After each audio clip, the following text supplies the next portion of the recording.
Бекатөлеу YouTube арнасына қош келдіңіздер. Бүгін мен ақша жинаудың 8 тәсілі туралы айтып беремін. Бірінші, қай жерде ақша туралы әңгіме қозғалса да, сіз ақшаны жамандамаңыз. Бұл сіздің өмірлік салт дәстүр дағдыңызға айналсын.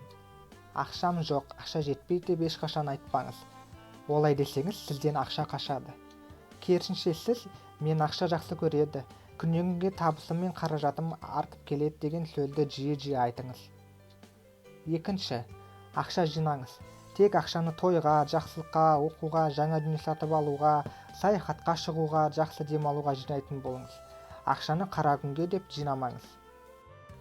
Үшінші, ақша жинауда, оны сатып жұмсауда бай адамдардың психологиясын зерттеңіз. Соларға еліктеңіз. Өзіңізді бай адамның орнындамын деп есептеңіз.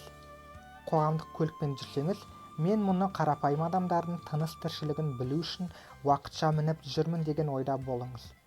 Өзіңіздің бұл ісіңізді баюға психологиялық тұрғыда дайындалу деп түсініп, күнделікті өмірде ұсақ түйірге көп көңіл бөлмеңіз. Төртінші, ақшаны адал жолмен қалай тапсаңыз, оған да солай адал болыңыз.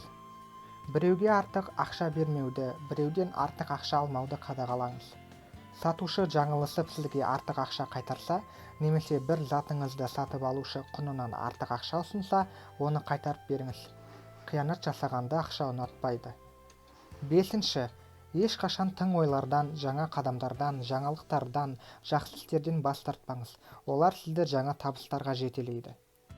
Алтыншы, ақша үлкен қуат көзі болғандықтан, әрі ұқыптылықты жақсы көретіндіктен ең бірінші жақсы әмиян таңдап алыңыз. Сосын оған әр тиынды дұрыстап тұрып салыңыз. Әмияныңызды сыртынан сипап, оған жылы сөздер айтыңыз. Ақшаның еркелеткенді жақсы көретінін естен шығармаңыз. Жетінші, маңдайға біткен дәулет үшін өтем төлеу жақсы. Байлықты сақтап қалу үшін қайырымдылық шараларына мол шығын шығарып, жаманшылықтың алдын алады. Мешіт, медресе, аурухананы өз қаржысымен салдырып, халыққа сыйға тарту бұрыннан жалғасып келе жатқан сауапты іс. Тек оны өз атын шығару үшін жасамау қажет. Сегізінші, ақша өзіңді жақсы көру үшін алдымен сіз ақшаны жақсы көріңіз. Алайда ақшаны ар ұяттан, ұлттық мақсат мүддеден жоғары қоймаңыз. Жетпей, таусылып, қарызға батып қалған кезде ғана ақшаны ойламай, оны әрдайым байлық ретінде жақсы көріп, оның молаятынына кәміл сеніңіз. Ақша жолы болмайтын, өзінің сенімі жоқ адамдардан қашады. Маған сондай жалақы, сондай ақша жетеді деп, ақшаға шектеу қойып, өзіңіздің табыс көзіңізді жауып тастамаңыз. Табысыңыз өз қажеттілігіңізден артылып жатса, қайырымдылық жасаңыз. Ақша қайырымдылықты жақсы көреді. Мен алдағы мақсатым YouTube арнамдағы оқырмандар санын 100-ге жеткізу. Кәне достар, көмектесіп жіберіңіздер. Сіздердің қолдауларыңыз маған ауадай қажет.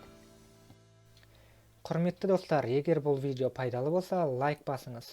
Ақша туралы өз ой-пікірлеріңізді комментарийге жазып кетіңіз. Және де ең бастысы, Бекатөлеу YouTube арнасына подписаться мәзірі арқылы тіркеліңіз.